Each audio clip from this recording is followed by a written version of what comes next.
Police officers ने हमें हमारे घर से बेदखल कर दिया, हमारे बिजनेस बंद हो गए, हमारी जॉब चली गई, हमारी रिश्ता खत्म हो गया।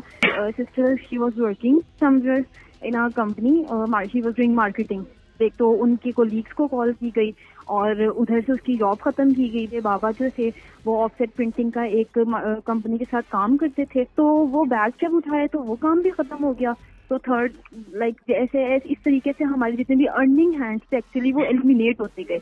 हम लोगों को बहुत प्रॉब्लम फेस करनी पड़ी। हम लोगों को बेसिकली जो हम एक घर में रह रहे थे, हमें 3 डिफरेंट प्लेसेस में और 3 डिफरेंट प्लेसेस में रहकर उधर सरवाइव करना पड़ा। साइंस मेकअप पार्ट भी नहीं थे, उनको कॉल्स गई, बार बार की गई और पहली दफा उनको अरेस्ट किया गया। अगर आप वहाँ जाते हो, जेल में जाते हो, तो आपकी फैमिली के साथ आप पहले कि आपके वॉलेट में अगर 5,000 है, आपके वॉलेट में अगर 10,000 है, आपके वॉलेट में अगर 500 है, तो आप वहाँ से देकर निकलेंगे तो ही आप बाहर जा सकते हैं। आप सुमैया असद साहिबा की बेटी बात कर रही हैं? जी जी, मैं सुमैया असद की बेटी बात कर रही हूँ। अच्छा, उनका एक लेटर सर्कुलेट कर रहा है सोशल मीडिया पर, जहां पर वो एक बड़ी दर्दनाक बात कर रही हैं कि आप लोगों में बड़ी तबाही की गई है 9 मई के बाद, और 9 मई में आप लोगों का कोई किरदार भी नहीं था, हाथ भी नहीं था, और उसके बाद एक जुल्म से आप गुजरे। दैट्स राइट, ऐसा ही एग्जैक्टली हुआ है। हम लोगों का वाकई कोई हाथ नहीं था। हाँ, हम वहाँ पर थे but for a very less period of time. लेकिन ये है कि उस वहाँ पर होने के बाद जो हमारे साथ हमारे घर पे हुआ गया, that was like more than miserable. हम लोग एक बहुत मिजरेबल कंडीशन से हमें गुजारा गया। हमारे घर पे रेड डाली गई, बार बार डाली गई। अब हम लोग किराए पे रहते हैं, अभी भी किराए पे रहते हैं, वी लिव ऑन रेंट। तो हमारे जो लैंडलॉर्ड थे, दे रिफ्यूज के भी आप अपने मसले हल किए बगैर घर से यहाँ नहीं आ सकते, बिकॉज उन एजेंसीज की उनको कॉल आती थी। हालांकि हमने उनको ये मेक श्योर कराया कि we are in contact, we are solving our problems, no like please allow us. लेकिन उन्होंने कहा कि नो, आप अपने पहले प्रॉब्लम सॉल्व करें, बिकॉज अगर आप अपने प्रॉब्लम सॉल्व नहीं करेंगे तो वो हमें ले जाएंगे। तो that's also a threat to them. तो उन्होंने हमें अलाउ नहीं किया पहले तो घर आना। उसके बाद अगेन मेरी sister she was working somewhere in our company, she was doing marketing. एक तो उनके कोलीग्स को कॉल की गई और उधर से उसकी जॉब खत्म की गई। दैट ट्रू, जो उस लेटर में लिखा है 100% ट्रू। मेरे बाबा जो थे वो ऑफसेट प्रिंटिंग का एक कंपनी के साथ काम करते थे। उनके बैग्स जिस जगह पे पड़े हुए थे वहां से वहां डाल के उनके बैग्स उठा लिए गए। तो वो बैग जब उठाए तो वो काम भी खत्म हो गया। तो थर्ड ऐसे इस तरीके से हमारे जितने भी अर्निंग हैंड्स थे एक्चुअली वो एलिमिनेट होते गए। और इस तरह, और उसके बाद मामा की फ्रेंड्स के घर पे रेड डाली गई। That was like more than enough. तो 5th पे उन्होंने बाबा को अरेस्ट किया। उन्होंने ये कह के अरेस्ट किया, और ये भी खबरें आ रही हैं कि आपकी बहन का रिश्ता भी इसी दौरान टूटा। जी बिल्कुल बिल्कुल। हाँ, उसकी एंगेजमेंट एक्सपेक्टेड थी इन जून, मिड ऑफ जून। तो उसकी एंगेजमेंट एक्सपेक्टेड थी और उसके बाद उसकी शादी भी एक्सपेक्टेड थी। लेकिन जब इस तरह के ड्रामे और हमें छुपना पड़ा वहां से, तो दे कॉन्टिन्यूसली आस्क्ड अस। और उसके बाद जब इसमें प्रॉब्लम्स हुए तो उन्होंने दे डिनाइड। और ये एजेंसीज आपका फॉलो कर रही थी, आपके पीछे आ रही थी? बिल्कुल ठीक है। और बुनियादी तौर पर शुरू में भी आप छुप गए थे, आपको पहले कॉल्स की गई, यानी जब आप चीजें एक्सप्लेन करते थे तो आगे से क्या जवाब देते थे वो? हम नहीं, हमें कोई एक्सप्लेन करने का तो मौका ही नहीं दिया गया ना। हमें तो एक्सप्लेनेशन का मौका नहीं दिया गया। उन्होंने सबसे पहले ही हमें ये कॉल की, बल्कि that was you can say trap. उन्होंने हमें कहा कि जी यू हैव अ पार्सल और आप एड्रेस वगैरह प्लीज कंफर्म कर दे। तो that's how they move towards our place. नहीं, आप थोड़ा सा इसको समझा दें हमें। आपको एजेंसीज ने कॉल की कि आपका जी एक पार्सल आया है जो हमने आपके घर में डिलीवर करना है। जी जी, ऐसा ही है। और क्योंकि हम लोग और आप अपने घर का एड्रेस दें, उन्होंने एड्रेस मांगा या फिर उन्होंने जी उन्होंने एड्रेस मांगा, क्योंकि शुरू में हमारा घर जो था वो अपना था। तो हमारे जितने भी आईडी कार्ड थे उसमें हमारा अपना एड्रेस था। लेकिन हम क्योंकि रेंट पे मूव करके भी थे तो वो वाला एड्रेस किसी के पास था नहीं। तो इसलिए उन्होंने कॉल करके इस तरीके से ट्रैप करके हमसे एड्रेस लिया गया। हमसे पहले तो सबसे पहले एड्रेस लिया और उसके बाद उन्होंने हमसे पूरा रास्ता समझा और उसके बाद रेड्स डालना स्टार्ट की। और उसके बाद हम लोग जब वहां से निकल गए और ये सोचते हुए ही निकल गए कि like in 2 to 3 weeks it will be sorted out. लेकिन ये है कि उन्होंने हमारे लैंडलॉर्ड को जब तंग करना शुरू कर दिया तो उन्होंने हमें आने ही नहीं दिया। तो घर के अंदर जो आपका सामान था, जाहिर है आपकी रोजमर्रा चीजें, हर चीज थी, वो किधर गया? घर पे ही पड़ा हुआ था, वो घर पर ही था। हमें इतनी परमिशन ही नहीं थी कि हम घर 1 घंटे के लिए आके अपना सामान भी पकड़ सके, ऐसा भी हमें अलाउड नहीं था। तो वो वहीं पे था, हम लोग घर पे नहीं थे। तो फिर एमन आप लोगों ने कैसे सरवाइव किया? आप लोग किधर गए? आप खुद जवान लड़कियां हैं, आपकी वालदा थी, तो आप लोग फिर किधर किधर छुपते रहे? ऐसा हुआ कि हम अगेन हम लोगों को बहुत प्रॉब्लम फेस करनी पड़ी। हम लोगों को बेसिकली जो हम एक घर में रह रहे थे, हमें 3 डिफरेंट प्लेसेस में और 3 डिफरेंट प्लेसेस में रहकर उधर सरवाइव करना पड़ा। हम लोग अपने एक रिलेटिव के घर रह रहे थे, me, my sister and my mother, और my father was living at other place because अच्छा एक और चीज, my father was not even the part of 9th में, and he was called many times, many times. वो 9th में के part नहीं थे, वो ग्राउंड लेवल वर्कर्स थे। वो लोगों को पीटीआई को सपोर्ट करते थे, and I am saying it कि वो सपोर्ट करते थे, लेकिन ये कि वो 9th में का पार्ट भी नहीं थे। उनको कॉल्स गई बार बार की गई और पहली दफा उनको अरेस्ट किया गया। तो वो अब भी पीटीआई को सपोर्ट करते हैं इन सारे हालात के बाद?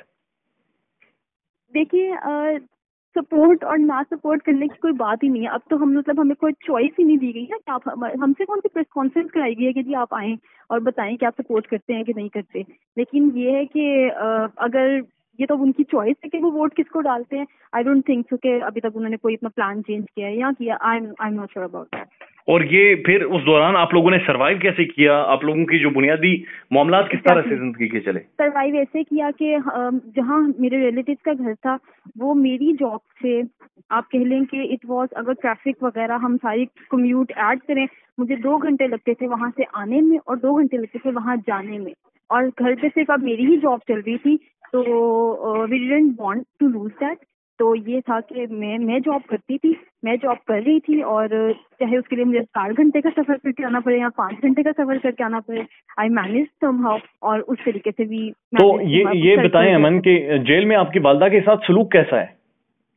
जेल में वालदा के साथ सलूक इज नॉर्मल, ठीक है। उनके साथ कोई हार्श बिहेवियर नहीं किया गया। आई डोंट थिंक सो किसी भी फीमेल प्रिजनर के साथ किया गया। लेकिन जो उनकी फैमिलीज के साथ किया जाता है, that's like something that should be discuss. मतलब आप अगर आप वहाँ जाते हो, जेल में जाते हो, तो आपकी फैमिली के साथ आप कह लें कि आप आपके वॉलेट में अगर 5,000 है, आपके वॉलेट में अगर 10,000 है, आपके वॉलेट में अगर 500 है, वो आप वहाँ से दे कर निकलेंगे तो ही आप बाहर जा सकते हैं, वरना वो आपको बाहर नहीं जाने देंगे। वो आपकी शक्ल देखेंगे। नहीं, कौन नहीं बाहर जाने देता? पुलिस। पुलिस ये 10-5 हजार रुपए भी जेब से निकालती है? मैं आपको कह रही हूँ, आपके पास जितने भी पैसे हैं वो आपके पैसे आपसे लेके ही छोड़ेंगे, ये कहकर के इवन सामान जमा कराना, दैट्स अवर बेसिक राइट। तो मंडे को हम लोगों को देना ही देना है। आपने हमें बुलाया ही इसलिए अपना सामान जमा करा दो और अपनी फैमिली मेंबर से मिल लो। हाँ। उसके लिए भी आपको यू हैव टू फर्स्ट पे। और ये कितना पे करना पड़ता है आपको सिर्फ सामान अपनी वालदा को देने के लिए? डिपेंड करता है, वो आपको देखेंगे, आपके सामान को देखेंगे और देखेंगे कि वो कितना मांग सकते हैं आपसे। अगर आप उन, और हालांकि वो दैट्स नॉट रिक्वायर्ड, आपको कंपल्सरी नहीं है कि आप वो पे करो, वो पेमेंट नहीं है, वो आपसे लेते हैं, वो आपसे कह के लेते हैं कि भाई अब हमें भी कुछ दे। तो आप लोग अभी तक कितना दे चुके हैं, यानी कोई अंदाजा है कितना आपसे वो निकाल चुके हैं इस तरह से? कोई अंदाजा नहीं है, टू बी ऑनेस्ट कोई अंदाजा नहीं है। आप ये समझे कि हम बिल्कुल नॉर्मल स्टफ मामा का लेकर जाए ना, सिर्फ नॉर्मल स्टफ लेकर जाएं, तो स्टफ लेकर जाना इज डिफरेंट। और आपका जेल में आराम से 10 to 15,000 लग जाता है। और वो ये मैं आपसे बात कर रही हूँ कि ये हम जैसे नॉर्मल लोग, शायद मुझे I don't know elite class या जो आप हायर क्लास है उनके साथ क्या होता है या वो कितने स्पेंड करती है, इट्स नॉर्मल हमारे वॉलेट में होते भी नहीं है, वो भी हमें पे करके जाने पड़ते हैं। और आपकी वालदा पीटीआई की वर्कर थी इससे पहले? मामा पीटीआई की नहीं, वो एज सच वर्कर तो नहीं थी, वो सोशल वर्कर आप कह सकते हैं, बहुत ज्यादा थी। और उसके थ्रू उनके कॉन्टेक्ट भी काफी ज्यादा थे। इस तरीके से उनका 1-2 एक्स एमपीए के साथ एक एक्स एमपीए के साथ कॉन्टेक्ट था। और उन्होंने उनको एक रिसेंटली, ये भी कोई बहुत दूर की बात नहीं है, रिसेंटली एक सीट ऑफर की थी जनरल सेक्रेटरी की। That's not even a seat actually, मतलब ये नहीं कह सकते कोई बहुत बड़ी सीट मिल गई थी और उससे बहुत बड़े फायदे हो गए थे, ऐसा कुछ नहीं हुआ था। पर ये है कि वो ऑफर हुई थी, बट दैट्स वेरी रीसेंट। तो 9 मई को वो यानी आप लोग किसी न किसी लेवल पर ग्राउंड पर मौजूद भी थे या नहीं थे? 9 मई को ये हुआ था कि mama again she was supporter, she was a voter, तो वो वहाँ पर गई जरूर थी, लेकिन ये है कि वहाँ से निकलते वहाँ पे जब ये लोग सब कोर कमांडर हाउस की तरफ जाना शुरू हो गए थे, तो वो उसी टाइम वहाँ, बिकॉज दैट्स वन थिंग जो कि हमने बिल्कुल, मामा भी घर ही आई थी तो उन्होंने हमें बताना शुरू कर दी थी कि वहाँ स्ट्रेट फायरिंग हो रही थी। और मेरे साथ जो थी उनकी तबीयत इतनी खराब हो गई, हमें वहाँ एम्बुलेंस में बैठ के सर्विसेज जाना पड़ा। और मतलब एम्बुलेंस में जाके उन्होंने तो हॉस्पिटल जाना था, लेकिन जो एम्बुलेंस थी, इसलिए मुझे ये सब कुछ याद है क्योंकि मामा नरेटेड दैट कि हमें हमें अलाउ ये नहीं पता था कि हम कौन से हॉस्पिटल जाएं, लेकिन जो एम्बुलेंस थी वो कह रही थी कि हम सिर्फ सर्विसेज ही जा सकते हैं, तो वो वहां से उसको सर्विसेज लेके गई थी। तो ये सब वहां पे हुआ था। Mama was there but for a very short period of time. Geo fencing में, कैमराज में, इवन कैमराज में अगर मामा की फोटो ये लोग दिखाते हैं या आई हुई है, दैट आउटसाइड द हाउस, और ये शी इज सिटिंग देयर और उनके हाथ में एक वाटर बॉटल है, नथिंग एल्स। पुलिस ऑफिशियल्स ने कोई आप लोगों के साथ बदतमीजी कुछ किया है? पाकिस्तान में इस वक्त सबसे बड़ा मसला बोलने का है। पाकिस्तान में बोलने नहीं दिया जाता, जुबानें खींच ली जाती हैं, डर है, खौफ है, टेरर है। पाकिस्तान का मीडिया मुकम्मल तौर पर कंट्रोल्ड है, वेल मैनेज्ड है, एक मैसिव सेंसरशिप है। इसी तरह का दबाव पाकिस्तान में सियासत.pk भी फेस कर रहा है, जिसे पाकिस्तान भर में गुज़श्ता कई महीनों से मावरा आइन, मावरा कवानीन मुकम्मल तौर पर बंद कर दिया गया है, मुकम्मल तौर पर बैन कर दिया गया है। सियासत.pk की नशरियात को लिमिटेड करके पाकिस्तान में छोड़ दिया गया है। तमाम तर कानूनी मुआवजे के ऊपर आवाज उठाई गई, दस्तक दी गई, लेकिन हर तरफ से खामोशी है, सन्नाटा है, कहीं पर कोई सुनवाई नहीं है, कोई सुनने को तैयार नहीं है। लेकिन इसका हल क्या है? क्या खामोश हो जाएं? क्या सवाल ना करें? क्या मालूमात आप तक ना पहुंचाएं? क्या इंफॉर्मेशन आप तक ना पहुंचाएं? मालूमात भी पहुंचेगी, इंफॉर्मेशन भी पहुंचेगी, सवालात भी उठेंगे, लेकिन अब आपने रोल प्ले करना है, आपने अपना किरदार अदा करना है। और छोटा सा एक प्रोसीजर है, प्रोसेस है, उसके बाद आप अपना किरदार अदा करें और हमारी मदद करें। पहले आपने यह करना है कि हमारे यूट्यूब चैनल को सब्सक्राइब करना है, उसके बाद ज्वाइन के बटन के ऊपर जाना है, क्लिक करके हमारा मेंबर बनना है। या फिर दूसरा ऑप्शन यह है कि आपने वीडियो की डिस्क्रिप्शन में जाना है, वहां पर पैट्रियन का लिंक मौजूद होगा, उस लिंक के ऊपर क्लिक करें और हमें सपोर्ट करें, हमारा हिस्सा बने, हमारी ताकत बने। ख्याल रखिएगा। अल्लाह हाफिज।